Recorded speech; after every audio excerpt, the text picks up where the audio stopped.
everyone, and welcome to our vlogs. I'm just coming from the office where I tried to record the first part of this vlog, and then my camera failed, and then my battery failed, and all technical devices that I had with me. So now I'm going to have to make do with this DIY setup that I have here in my living room. And yes, I do have a whiteboard, well, a blackboard actually in my living room. It helps with mind maps. So I'm gonna have to redo the entire video, which is just yay, given that it's 8 o'clock at night already. But as I told the 3 lovely ladies who visited me in my office just before I managed to come home for take 2, I'm not going to have a life until I know that you are completely on board and you understand everything that we need to do with assignment 2. Because it's that time of year when everything goes crazy in this course. Namely, you start talking to one another, and you start rumors, which are just normal, you know, in a community of young people like yourselves. Then you start rumors. Oh my God, we need to do this for the assignment. No, we need to do something else. So then everyone ends up being completely confused. So there you go. There you have it. This is what we're going to do with this video. Try to make sure that you are not confused anymore.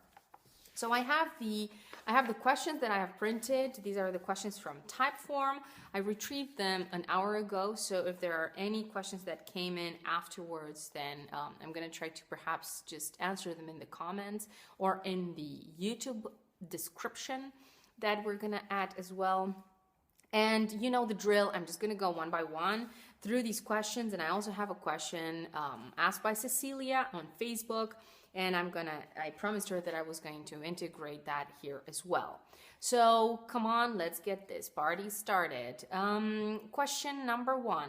In question 3 of assignment 2, it says that we have to indicate as much as possible, as many instruments you probably mean, international/European instruments, but what is the minimum? I searched on Eur-lex and it gives me a lot of results.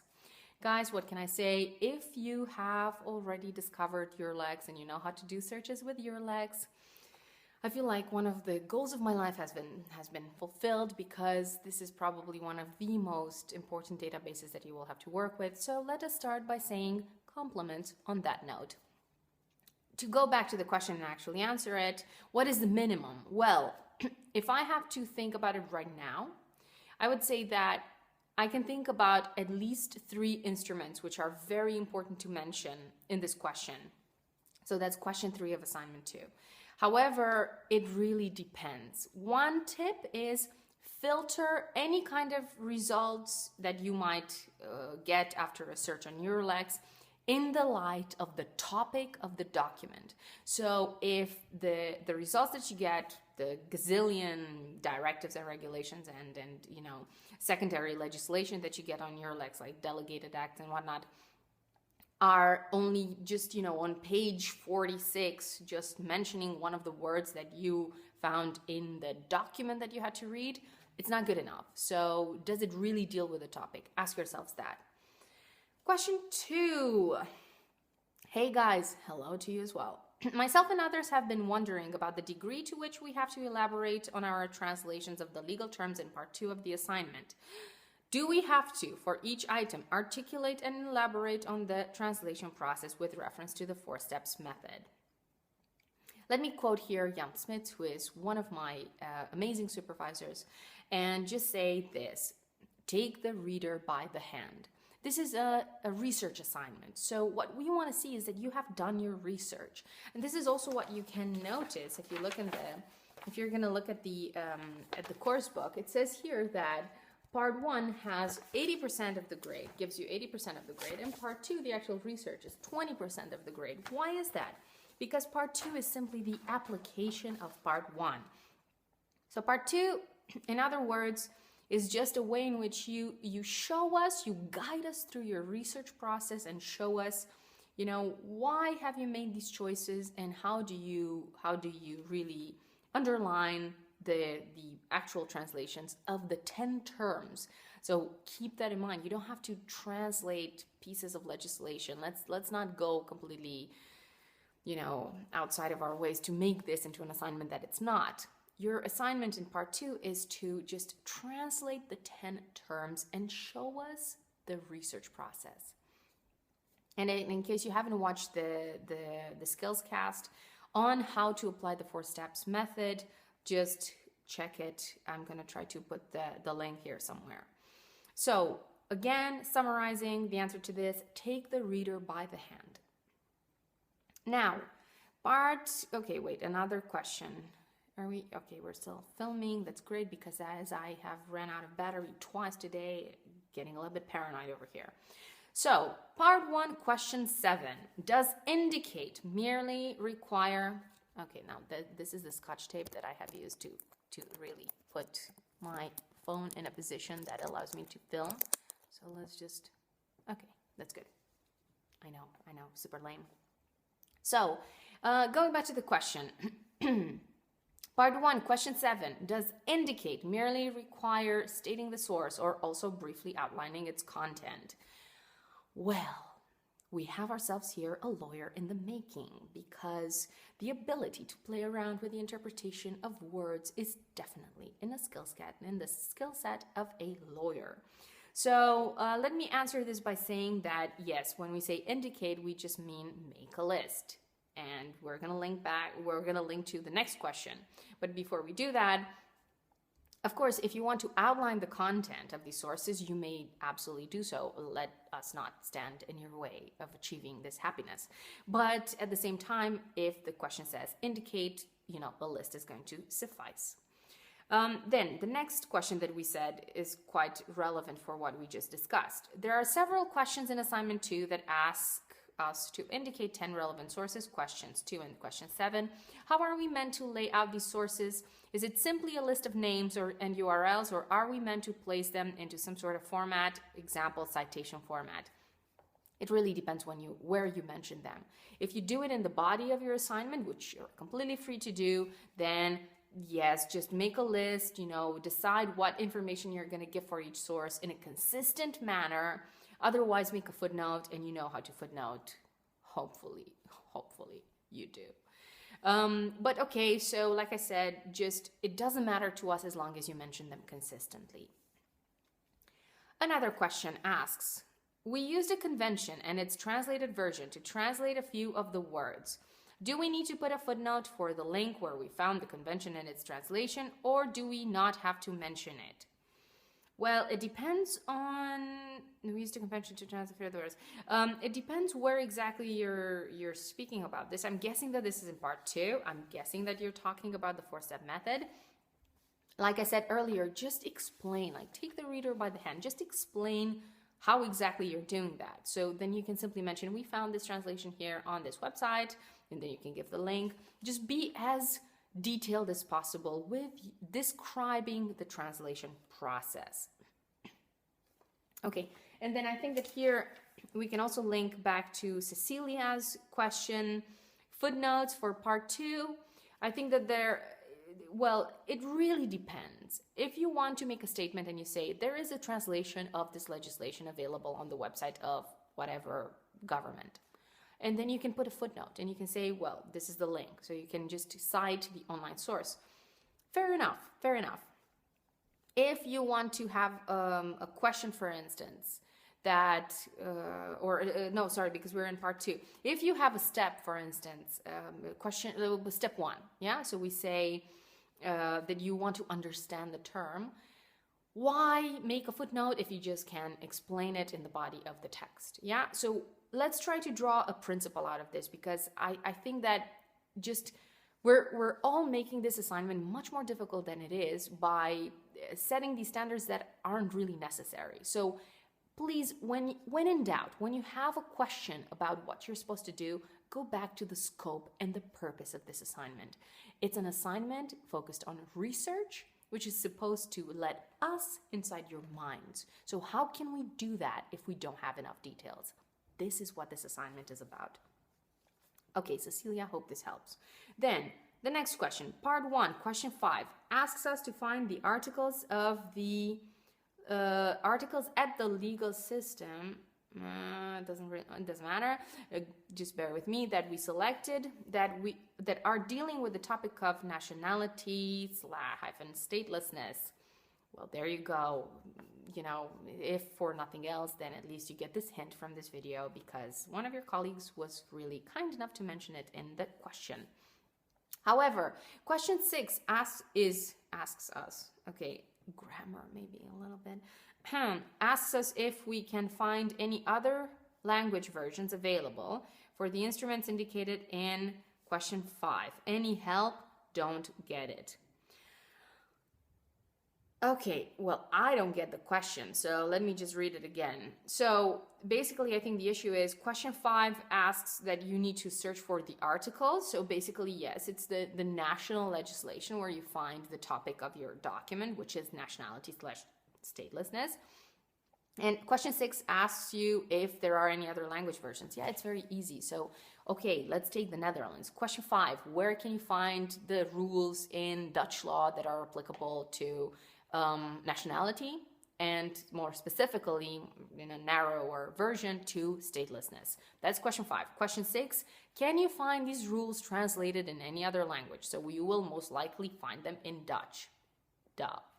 But can you also find them in other languages? And then this is where you need to see, okay, are there any additional legal languages available in your jurisdiction? That's 1. Or 2, are there any very nice, very helpful departments of your government, you know, long live Germany, what can I say, that are going to translate national legislation also for people who are simply interested in that? So you might actually find another version of that legislation in English. So then you can just go back and match, you know, the terminology which is used at UN level with the terminology that is used at Dutch level. So that's just double checking.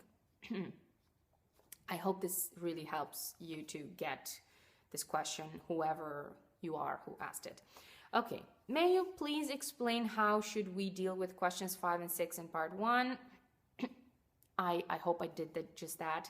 Otherwise, just start a nice little comment on Facebook, because this is how I spend my days now, just making sure that you don't get into fights and have problems with these assignments on Facebook. Let's put it like that. So, if under question 5 we have added a legal European document that has been ratified, in this case in the Netherlands, can we use the official translations of that specific European legal document in other foreign languages as to be found on, for example, europa.eu for question 6? Well, yeah, if you're speaking about national legislation in the Netherlands, you know, like the transposition of a directive, yes, that would be quite accurate. Although I do have to say, and this is something that you will study in period 5, transposing a directive, also you can also read my PhD on that, if you don't necessarily trust my word in this non-academic source. The thing is that the transposition of a directive is going to really be based on the discretion that a member state has to use terminology. So they don't necessarily have to use the same terminology as in the directive. So that's a tricky one.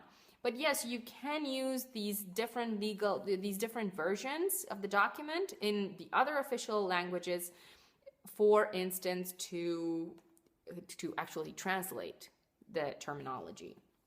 But when it comes to question 6, let me just go back to several minutes ago in my ginormous rant.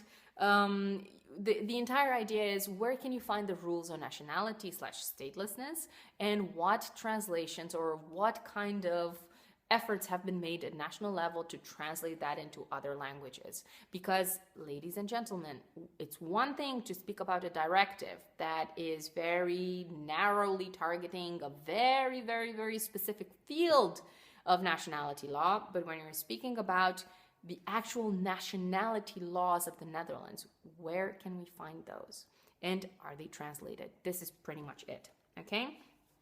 Then, question 3, is it enough to 1. Describe where I found the international instruments. 2. List them. 3. Give the year when they entered into force and their full name. Amen. Yes, absolutely. Next.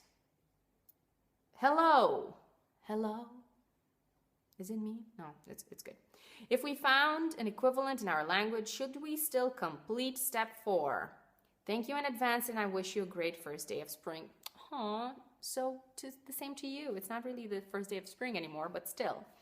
Yes, to also make you happy with my answer, absolutely. If you have found a complete or a sufficient degree of equivalence, no need to go into step 4, because we're not doing these steps for the sake of really torturing you. They really have their own sense. And then just to very briefly dive into that, their sense is as follows: that you need to understand the kind of concept that you're working with, the kind of concept that you want to translate. How can you translate something that you don't see where it begins and where it ends? Okay, so for that you need to go and consult handbooks, go to the library, do like, I don't know, like #old school, go and actually open books and see what you can understand. And you know, guys, come on, let's try to be creative here. You have our professor from the course, right, who is one of the most important international authors on the topic. Don't you think that the library of the university with which this professor is affiliated is going to have a lot of stuff that maybe you won't find online? Tip. You're welcome. So, going back to the question. Oh no, sorry, we were talking about the 4 steps. I know, I'm really, really very tired.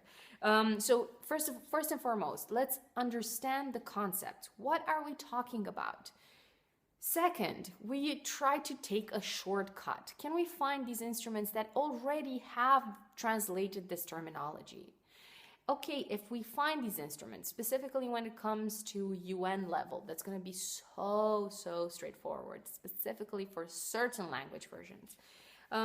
It's just about showing us that you have put in the research to understand, okay, what kind of, what does it mean? Oh, wow, this is really spooky. Oh, okay, I will stop. Sorry. So, going back to what I was saying, what does it mean, you know, taking, for instance, one of your words, nationality. What does that mean at UN level? At UN level, which is the level of the document that you had to read. What does nationality mean? Then you find the other language versions that perhaps the treaties refer to in this document are going to be available in. That is your link, the fact that you have these other language versions. And then basically the degree of equivalence, you know, in step 3, you can simply just, you know, sometimes assume that, like we said, be analytical, be critical, take a look at it. And if it doesn't really, you know, if it's not good with you, then just do some more research and see if that's the case. Otherwise, you can just leave the research that you have done under step 2, which is what? Mention the actual convention where you found that word. What article did I find that word in? Because then the translation is going to be available in the same article, but the other language version. And furthermore, can you find perhaps some additional sources that are going to really confirm the fact that this translation is the right one? Okay, that's really you being an overachiever, because like I said, it's enough to just make sure that you have the article there, the actual source. So don't just write convention X or convention Y. Just say article whatever, article 2, paragraph B, whatever. Make sure that you are specific. Okay, and then of course this is going to be enough. Going back to our translation method, it's going to be enough to just leave it to this if you find the translations. If you cannot find the translations, and really please pay attention, because with some of those words it's going to be a little bit complicated. Then if you cannot find the translations, then okay, then you can say, I haven't found a document that really helps me translate these words already, so I can look into subsidiary solutions. So then what we want to see there is step 1, you understand what the concept is. Steps 2 and 3, you cannot really find. You can say, I have searched for this word in these conventions, it's not there. I have searched for this word in other conventions, it's not there either. Then you skip to step 4 and you have the 3 subsidiary solutions. Do all members of the group have to hand in the legal translation document or only one? different sources tell me different answers. Man, it's like having two crystal balls, and then one of them tells you that Sauron is good and the other one tells you that Sauron is bad. Or maybe that's just a very lame metaphor. But no, so just hand in one document per team. One document on Ilium and one document in printed version. Then, 2 more questions. For part 1, question 5, we have to mention where we can find the legal rules dealing with the topic of the document. My question is, do I have to mention the statutes in the target language or in English?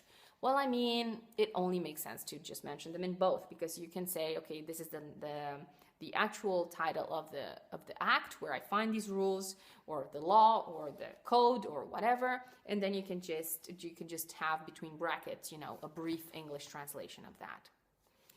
And these were the questions that I had. I can't believe, okay, it's already 21 minutes. Oh, Jesus, we really need to start making shorter videos. But anyhow, again, you know the drill. I'm just going to add the actual questions in the description, and then you can just fast forward to the question that is of interest to you. If you have any additional questions, just try to either look at the skills cast on translations again, and try to see whether this video helps in that respect. And otherwise, if nothing works and you're still super confused, like I told you, use this trick. Go back to the purpose of this assignment. The purpose is research. Let's go ahead and do that. We hope this helps.